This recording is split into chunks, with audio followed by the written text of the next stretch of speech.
Hey Nerf Herders, I'm Addy Thomas. And I am Ben Milton. Thanks for joining us for another episode of Certain Point of View. Today we are going to be talking about Thor Ragnarok, or as I've affectionately called it, Thor Ragnarok and Roll, and it lived up to that title in my opinion. We will talk about that, but don't forget you can check out all of our other podcasts on our website, certainpov.com. All of our podcasts, including Another Pass, Scruffy Nerf Herders, and this show are all available on their own separate podcast feeds, so you're getting exactly the content that you want in the podcast that you want. All of that, again, is on our website, certainpov.com. All right, let's get right to it, to Thor, not Certain Point of View, Thor Ragnarok. I saw this Thursday night, and I went ahead with you again and watched it Friday night and fell asleep through most of it because I had stretched myself way too thin on that day. But it was still amazing to watch. It was great seeing it on that screen, even the few moments that I was able to rally myself and watch. Ben, what are your general thoughts? I loved it. I thought it was a fantastic movie and maybe top 5 entry into the MCU. I know we're going to get to that later, but I liked it that much. Yeah, I feel the same way. I made sure to kind of watch. I've watched 2 of Taika Waititi's other movies, and this movie definitely retains sort of the identity of the director in the movie, along with working within the Marvel Universe. And I like how James Gunn has been able to do that with the Guardians movies, and Taika Waititi was definitely able to do that with this one. I watched Hunt for the Wilder People several months ago, and I watched What We Do in the Shadows this past week, and I really love Hunt for the Wilder People, and I like What We Do in the Shadows. I thought they were good. I thought What We Do in the Shadows was a little overrated, but Thor Ragnarok not so much. Like all the hype going into it, it definitely lived up to it, and that's kind of rare for a lot of movies. It is, especially in this day and age, and especially in a genre like superhero movies where we've kind of seen a lot. Like seeing a guy in a cape isn't that unusual anymore. Like it's every couple months, every other month, it seems like we're getting a new superhero movie right now. So to be able to put out a superhero movie that feels fresh and feels exciting and feels fun is really an impressive feat. It really is an amazing feat at this point in time. I'm curious about what you said, which is like the director, you felt like the director was able to maintain his influence on the movie. Yeah, do you feel like Marvel kind of learned their lesson from Joss Whedon and from what's the other dude that left on bad terms? Favreau, and then Edgar Wright. Yeah, Edgar Wright specifically, not so much Favreau. Yeah, well, Favreau did too. Favreau had some rough partying with. Yeah. I mean, there's a reason he didn't direct Iron Man 3. So I think. I actually think so, that they've kind of learned and adjusted, and I think it's even more yes, right now it's only speculation that we could say, oh yeah, they've pulled back a little bit to allow directors' identities through, but I think it's undeniable that the 2 Guardians movies are James Gunn movies. Now, of course, the nature of those stories, they're also set a little bit more apart from the rest of the Marvel Universe, so they have that ability to breathe a little bit more, and but that hasn't always felt true with all of the other movies. Joss Whedon, I think, it was definitely, there were, legitimate issues with heavy influence and trying to cram a lot of things into Age of Ultron. And I actually am someone who enjoys Age of Ultron, but it does suffer under sort of the weight of how much they need to accomplish in that movie. Edgar Wright, I think, is just a consequence of him being originally supposed to be part of one of the 2 original MCU movies. Ant-Man was going to be launched right alongside Iron Man. So that didn't happen. Edgar Wright's schedule got in the way because he was in demand for other movies. And I think that was just sort of an unfortunate certain set of circumstances, along with creative differences because of where they got to at that point in the Marvel Universe and what they wanted to do. But I think with sort of the backlash about that, they adjusted to that. And you can leave out the sort of how, what's the sort of the editorial control that Marvel has with its movies.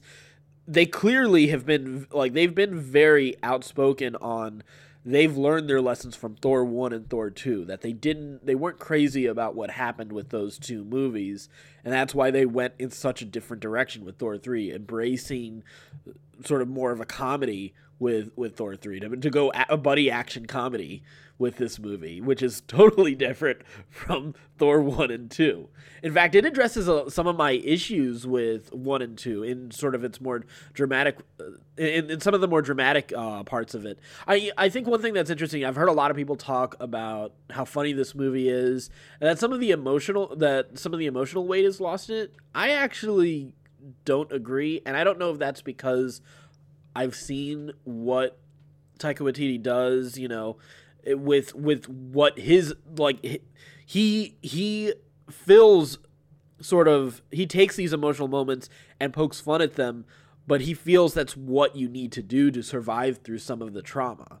So I don't know. What do you think about that as far as the humor and the balance of emotion and the stakes of it all? Yeah, I think you're right. It's a very funny movie, and I would disagree also about there not being emotion, like there not being enough emotion. I think there's like some really great emotional moments.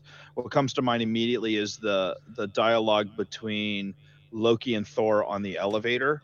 Yes, my favorite scene in the movie. Really, yeah, it's a really, really high point in the movie, and really kind of ties all three movies together, because all three movies it's a very Shakespearean story of brotherhood and family and betrayal and stuff like that. So to have Thor come to terms with, hey, I get it, we parted ways a long time ago, we're not gonna go to the same place, we're not gonna do the same thing, but I still love you and I've always loved you. And then having like Loki kind of realize like, oh, I'm the problem. Like, I'm the guy who's been screwing this all up all along, and I'm causing all this pain along the way.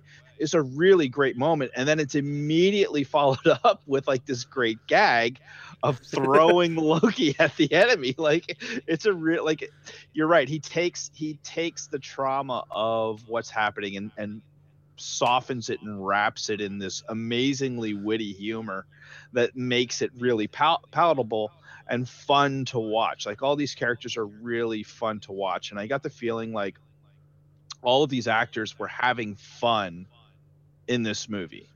Yeah, like even Anthony Hopkins like looked like he was having fun in this movie, and I can't say that about his other two performances in Thor as Odin. Well, I think it's because he got to wear a suit rather than a suit of armor this time. Well, yeah, but he seemed a whole lot more comfortable, like he was on his way to Westworld after that. But even when, like, in the very first scene when we see him, when Loki's pretending to be Odin, and he's sitting on the couch and he's eating grapes and watching this ridiculous play.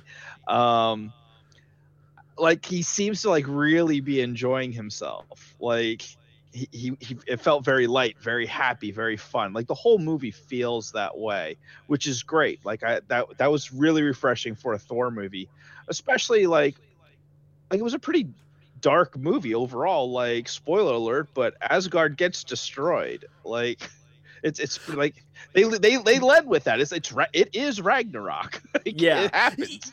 Yeah, dark things happen.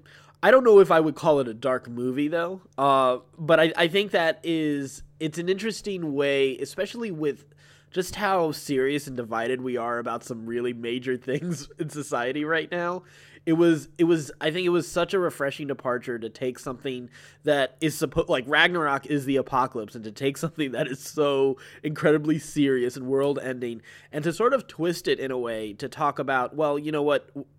We're not defined by this location. We're not defined by these events, but we're defined about who is our family and who we're with right now. And that included, Loki and Thor as brothers, and then extending out to Hulk and Valkyrie, but then also extending out to the rest of Asgard as well. Despite like the mistakes that that have been made by Odin and by Asgard, and sort of this dark history, which, like, again, a very relevant theme in today's society, as we're like re-examining our history. I thought like a lot of those were sort of in, maybe not necessarily delving into those ideas, but it does touch on some things that I think are really relevant to us right now, in a way where with a nice lighter attitude towards all of it, rather than you know what, you're wrong and you need, you're ruining our country type of vibe from either side of this. I don't know. Does that make sense? Maybe I'm looking too deep into Ragnarok. Yeah, I didn't get that. I mean, I'm not saying you're wrong at all. Yeah. I got like to me it felt like very much like a setup film for Infinity Wars, of And it is. like, hey, it's gonna get bad. Like, an entire planet got destroyed for all intents and purposes. I know, like, Asgard is flat; it's just like a disc or whatever. But Yeah. still, like, for all intents and purposes, that's an entire planet that just got destroyed. An entire people's displaced. At least half of the Asgardians are dead from Hela and Surtur. So, like, I think it is a dark movie. Like, it is dealing with the ideas of you're having to pay for your past sins. Like, that's Yes. the whole point of Ragnarok. Is there, Odin and the Asgardians have done all these horrible sins, and eventually it's time to pay the piper, and the piper is in the form of Surtur, and he is going to destroy Asgard. And yes, there is a message of hope in that we're not tied to our past, but we have a future ahead of us, and we're not tied to a location. But and it's a very funny movie, but the themes that they're dealing with, I think, are fairly serious and fairly dark and fairly foreboding for where we're headed going into Infinity Wars. That's true. Let's talk a little bit about Thor's arc in this movie. So Thor, for the most part, has been, the first movie was sort of immature, and he becomes mature by the end of the first movie, accepting, more responsible with his power. The second movie is a little bit more of him deciding who he wants to be in relation to Asgard, and that's, I don't want to be king, I want to be a superhero. And this movie is a little bit more like, you know what, I don't know if I can afford to be a superhero anymore. I have to, and he kind of steps into becoming a king, and into who he was always destined to be. Yeah, I thought that was an interesting thing to do, and it ties very much into some of the things I had always wanted to see in the Thor movies, with him dealing with sort of Asgard's mistakes and Odin's mistakes. Like, that was supposed to be a much bigger deal in Thor 2, in the Dark World, because the elves were actually supposed to be guys who were screwed by Asgard. They weren't supposed to be one-dimensional villains that wanted to see the end of all existence, you know?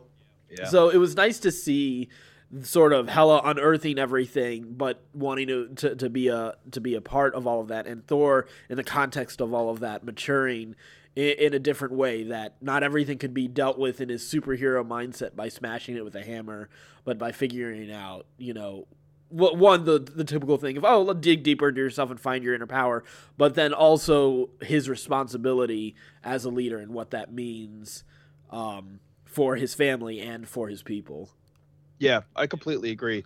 And I think it was a really well done arc and a well handled arc, especially in light of the first two movies being fairly disappointing, to be honest with you. Like, I think if you're ranking all of the MCU, I don't think either of those Thor movies are closer to the top than they are to the bottom.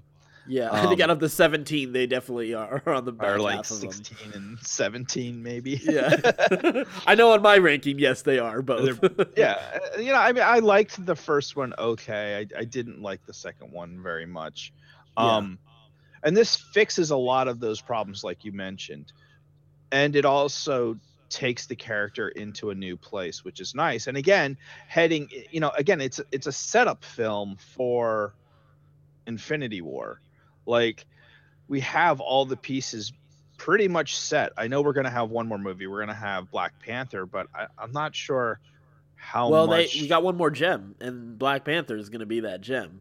Soulstone. Maybe. I'm not entirely convinced of that, to be honest. I mean, that would be really funny if it were. The soul gem is. Yeah.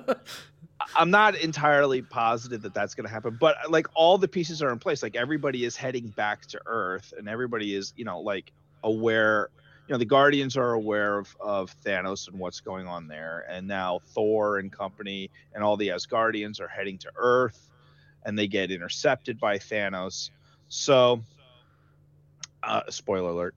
It's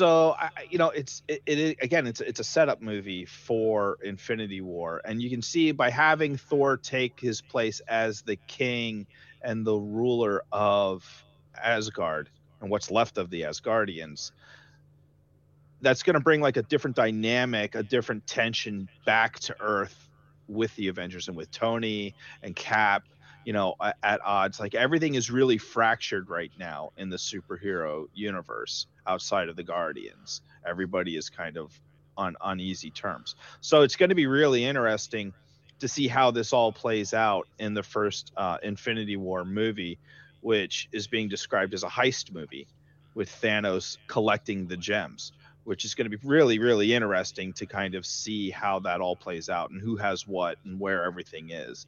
And Thanos kind of being the mastermind behind it is going to be cool. It's going to be really cool. And I expect there to be a lot of chaos, a lot of death, and a lot of desperation just based on what we saw in this movie, like what the characters had to go through. It's going to be interesting. Yeah, and I think you have to add the Russo brothers being part of that movie, and they tend to take a little bit more of a serious tone with, since we've seen Winter Soldier and Civil War. So, yeah, that's kind of what I expect out of Infinity War, for them to kind of take some of what Waititi's done in a more lighthearted fashion, but to take it in a much darker direction. What are some of your other thoughts as far as like the look of the movie, the music, like the production of it is brilliant. Like all of it is like, you knew you were getting Immigrant song from Led Zeppelin, but it was great about it is like they didn't make you wait for like that moment at the end and you like hear the music, but they give it to you right in the very first scene where he's facing off against Surtur, and the music hits and he's just whooping ass. Like that's one of the best scenes in Marvel movies in my opinion. Like that was I was like, oh my god, like Thor really is a badass. This is just a lot of fun to watch. This is really cool. And that was great. I mean, I thought they did just a fantastic job of kind of creating the atmosphere throughout the movie, having Jeff Goldbluming all over the place. Like it was just, and playing his jazz. Pure imagination during the little train ride up until he meets the Grandmaster is definitely an amazing moment. It's genius. And then like that little scene where he's playing along and he's like, and if I was on any other planet, I'd be. And he just does like that weird, awkward Jeff Goldblum pause and the smile. I mean, it was fantastic. This is such an actor's movie. They let every actor just chew through their scenes. Like everybody is just chewing through scenes.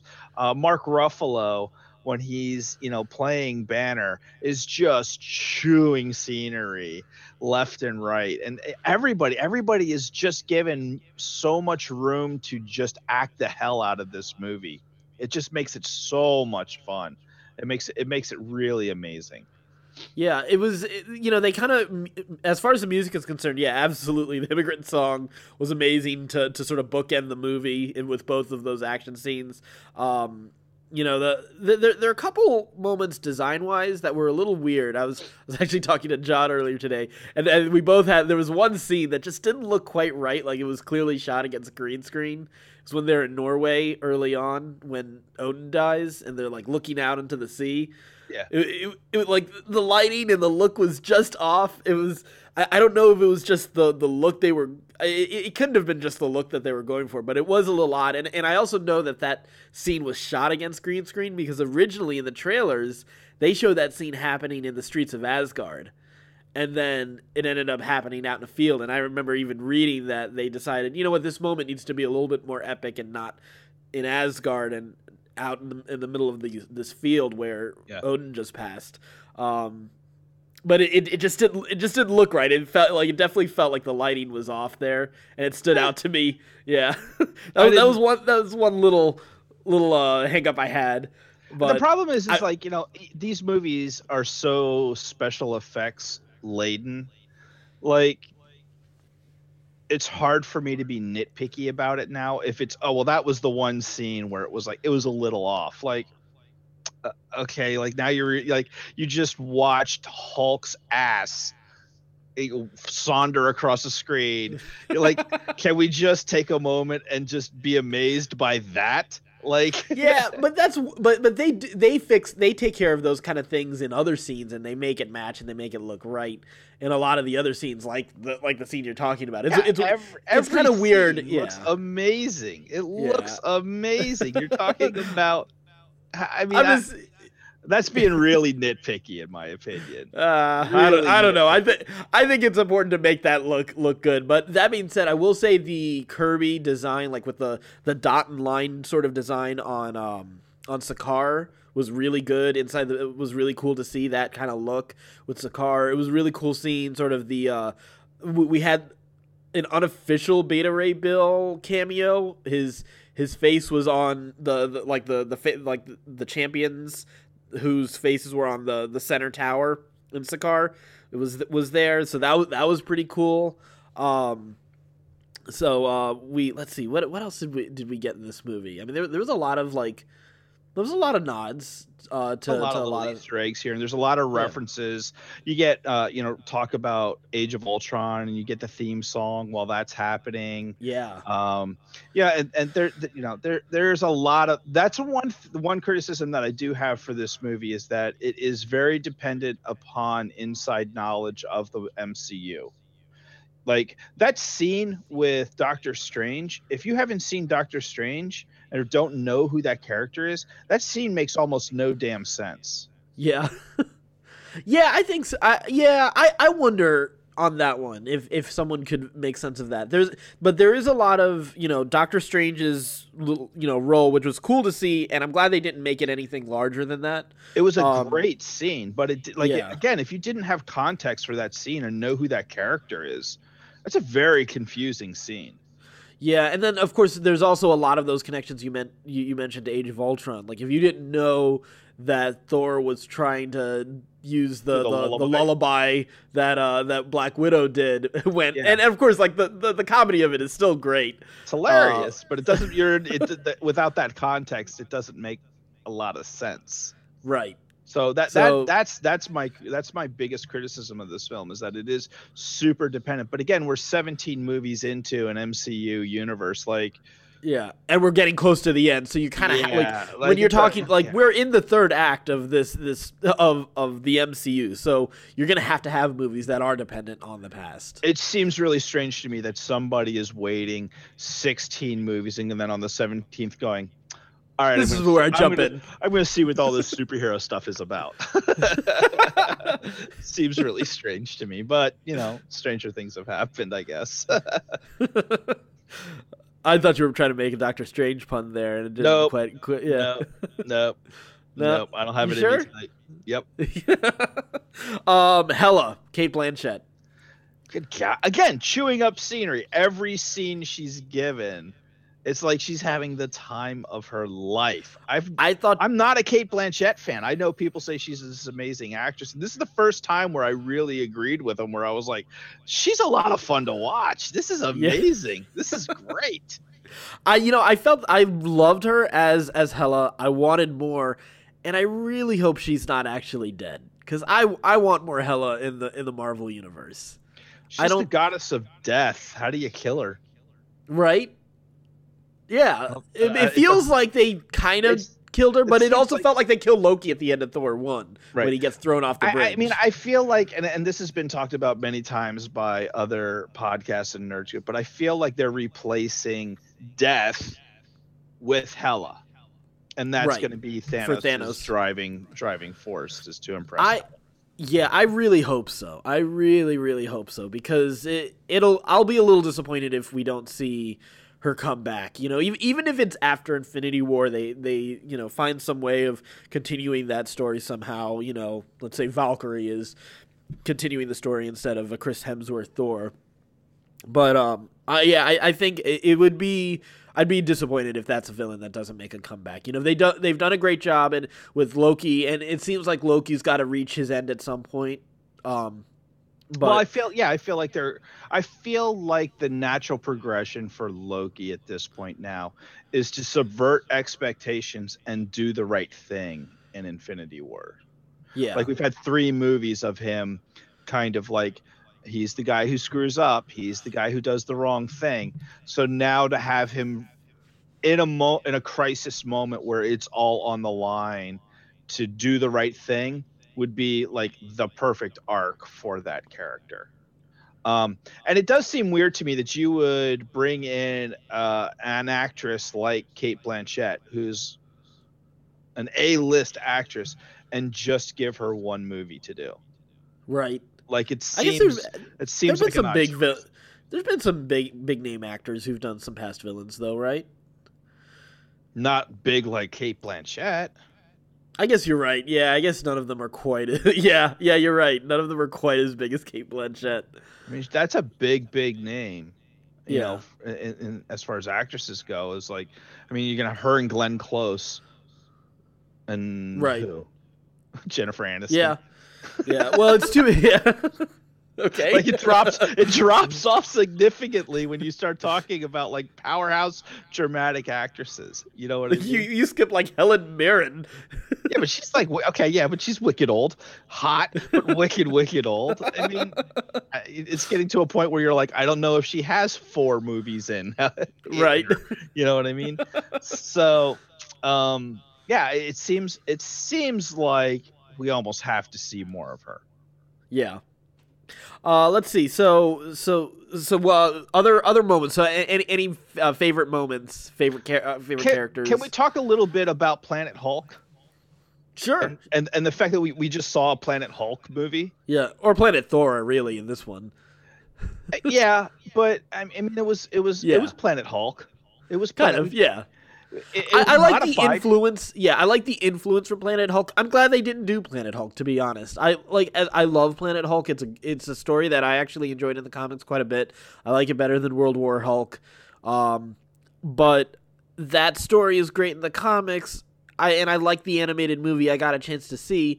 I'm glad they did something a little bit different with this for with sure. These characters. Absolutely. Yeah. I mean, you know, they're limited. I mean, they're not going to do a Hulk movie because of Universal having the rights to the character. So you're not going to get a Hulk series. Like that's just never going to happen again until that gets rectified. So this is a great way for us to get the Hulk and Hulk, you know, famous Hulk stories. Like I thought they did a brilliant job of weaving it in to a Thor movie and making it fit and making it match. And I thought they did a great job with the Hulk, like having him be the Hulk for the last 2 years. And now all of a sudden, like his intelligence is growing and he's able to converse and not just be a grunting idiot, monster, but being able to hold a conversation and have a little bit of logic and some identity and stuff like that. Like that really developed the character a lot for me, which as a Hulk fan made me super, super happy. And I thought it added a lot. It added a great element to the movie and gave them, I thought like the Hulk kind of gave the movie a little bit of heart in a lot of ways. Yeah, I think so. I think it was also great to see specifically that Hulk and Banner are 2 separate identities, personalities, everything. That I think that's an important distinction that was kind of made. They kind of hinted at it before, the way Banner has referred to the Hulk, but getting a chance to actually see, Hulk actually talk and say he doesn't want to be Banner. He's not concerned with going back to Earth, and sort of he's happy in this world where he can just fight. Yep. And, and there isn't sort of that, sort of the bitterness of how the Avengers betrayed him in Planet Hulk, but obviously that wasn't necessary for this story. So I was happy about that. It was sort of fun seeing him just sort of like a child that's just happy playing in where he is Yeah. with the toys that he has. Yeah, just being the biggest kid in the schoolyard and being able to bully people and get Right. that out of his system is it they did a great job, because you don't have time at this stage of the game to do a Planet Hulk story where he can come back, have Hulk resolve his issues with everybody. Like, there's no time for that shit right now. Like, we need Hulk to Hulk out and smash Thanos, like, and his goons. So, it was great to have him there. I thought, I'm excited to see where they're going with it. I know I read somewhere that they said they have like a 3-story arc planned for the Hulk at this point. Going through this and the 2 Infinity War movies. Yeah. So I'm interested to see what that means for Hulk and for Banner and all of this. So that'll be an interesting development. Talking about other characters being developed in this, I do want to point out, going back to Loki for a moment, I will say that the play was one of my favorite moments in this movie, and seeing Matt Damon as Loki, Luke Hemsworth as Thor, and then Sam Neill as Odin was especially fun. Really fantastic. Really fantastic choices. Matt Damon's doing some fine work right now. Yeah. He's doing some really offbeat, funny work. So what did you think about sort of the way they handled the Warriors 3 in this movie? Killed them? Yep. Pretty I'm quickly. all right with that. Yeah, I'm okay with that. Yeah. I mean, I think you had to set the stakes that Hela is not to be trifled with. Yeah. And make that decision to summon Surtur a reasonable choice. Right. Yeah, it's not a light decision. It's not like she's just like sitting on the throne and nobody's died. I mean, her taking out the entire Asgardian army is sort of an important step in that process. Yeah. I mean, I like the Warriors 3. I think they're it's a cool bunch of characters or whatever. But I think for this story, totally appropriate to kill them. We're not in the comic books where we're eternally in a second act. Like, this has the movie universe definitely has a beginning and an end to it, and people are getting older and they're going to retire. So you can't tell through 300 stories with these characters, and they never age. So I'm totally okay with that. In fact, I thought it was cool. I thought, again, it gave Hela some weight. It gave her some legitimacy of like, oh wow, she is not messing around. And that's early in her establishment of coming back to Asgard, so that when everybody does come back and faces her after she's been in Asgard even longer and absorbing even more of Asgard's power, she is even that much more frightening and a formidable foe. That, again, hey, our only choice here is to destroy the whole thing. Yep. It made sense. Another complaint I've kind of heard, relating to the characters again, I've heard that a lot of people feel that Odin's death was a little rushed. What are your thoughts on that? Yeah, it was, but I don't know what you want. You know what I mean? Like, how much longer do you want to hang out with Odin? Like, right. When are you going to put it in? Like, you got to get into the movie eventually. But I don't, it was a little like, oh wow, like Odin's back. Oh nope, Odin's dead. But what else? How would you have handled it any different? Because it is sort of the catalyst for setting a lot of those events into motion. Yeah, that's a tough one. Hela doesn't come back until he's dead, right. So you got to kill him. Yeah, sooner than later. That's a tough one to handle. I think, and I don't know if there's a good answer for that one to say. How could you rework the beginning of that for you to spend a little bit more time with Odin? And you would have to cut the Doctor Strange, yeah, and use that time for them to sit and chit chat with Odin. But I don't know, like, what more are you going to get out of him? Like, he said what needed to be said. Like, anything extra that you would have added to that, then like would have just been stretching that taffy really thin. Where you're like, okay, well, that was a really long scene with Odin that. They could have done in 5 minutes, which is exactly what they did. Right. So we've talked Grandmaster, we've talked Odin, we've talked Loki and Hela. Scourge, what Karl Urban's character? What were your thoughts on him? Underused, I agree. Kay said that after we left the movie that he wasn't crazy about that, and he has a point. Like he didn't have much to do, and his Yeah, motivations. he was used as more of a viewpoint yeah. for Asgard instead of as a villain, because he's sort of a I guess like a B or C tier villain, maybe a C tier. I guess villain. yeah. He's pretty low. I mean, and always kind of been a laughing stock in the comic books or whatever. You're right. Like he's really just there to serve as eyes, and Asgardian eyes as to what is happening there and perspective on what Hela is doing. Right. That's really his only purpose. He's basically the R2-D2 of this universe. Except he has a redemption arc. Right. Sort of redemption arc. Yeah. It's okay. It's not fantastic, but this movie is so packed. Like,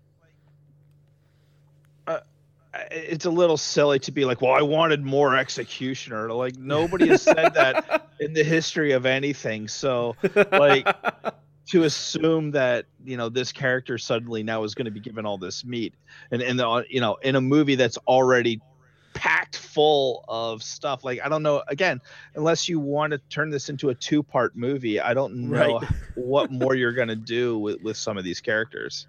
I kind of want to find a Scourge the Executioner fan. If they let us know, maybe we should just give them like a T-shirt or something. It's like, that deserves more than a sticker, frankly. That kind of dedication. It's like being an Eagles fan. I mean, never the winner, always losing.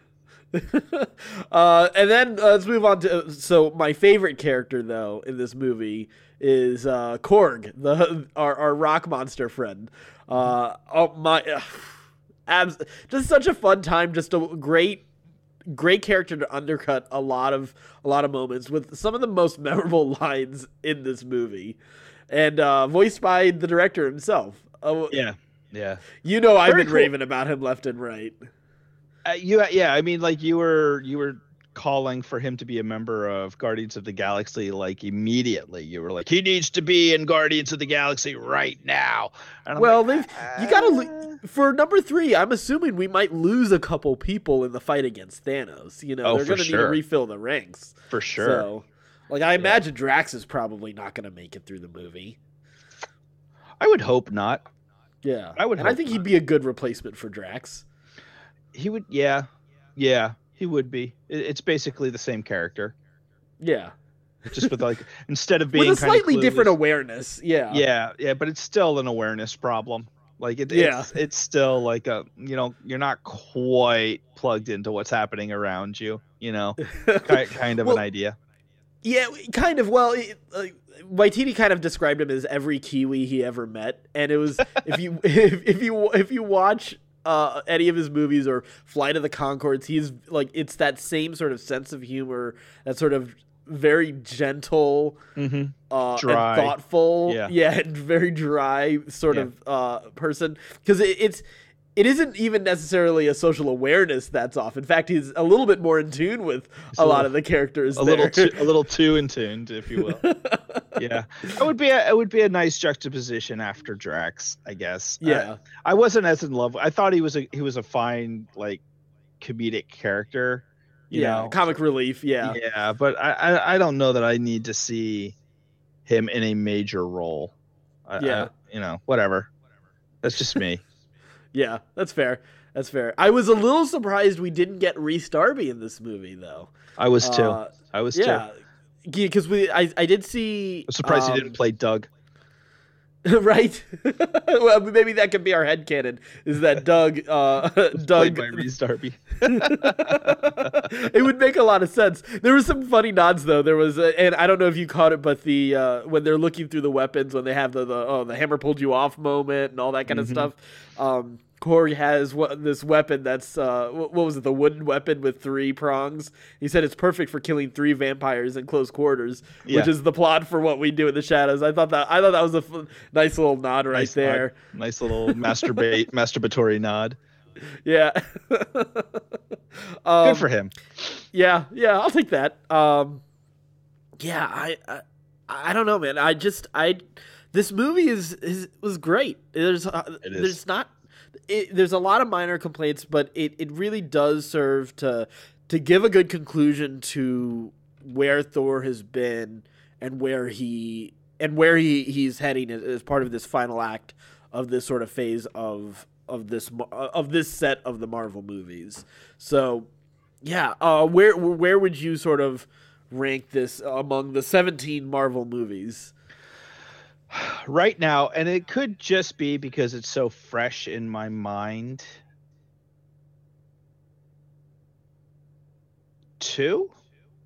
Ooh, wow, that's high. Not that it doesn't deserve it, because it's really good. No, I top five. Like you can't give it a. Those 2 Guardian movies are great. Iron Man 1 is fantastic. Like Iron Man 1 is so great because it's really the first where you're like, oh my god, this is really happening. And it still holds up. That's the other thing. You can watch that movie again. Yeah. For me, it is number 5 because there's Guardians 1, Guardians 2, Iron Man 3, Iron Man, and then it's Thor Ragnarok for me, which I can't believe a Thor movie broke my top 10. Top 5, right? It broke top 10 is absolutely right. Much less made top 5. Like if you had told me a year ago a Thor movie would be in my top 5 Marvel movies of all time. I can't even believe that I'm saying it out loud. Like it seems so crazy, but yeah, I mean, I think this is just a great movie. Like, yeah, you can nitpick stuff and find things to say, oh, well, that didn't make sense, or that was a little rushed, or whatever. Or the graphics were a little meh here, but overall, like that, it is an impressive film. It is a really impressive film, especially in light of the first 2 entries. To completely turn that around and make a great movie, that's impressive. It is really impressive.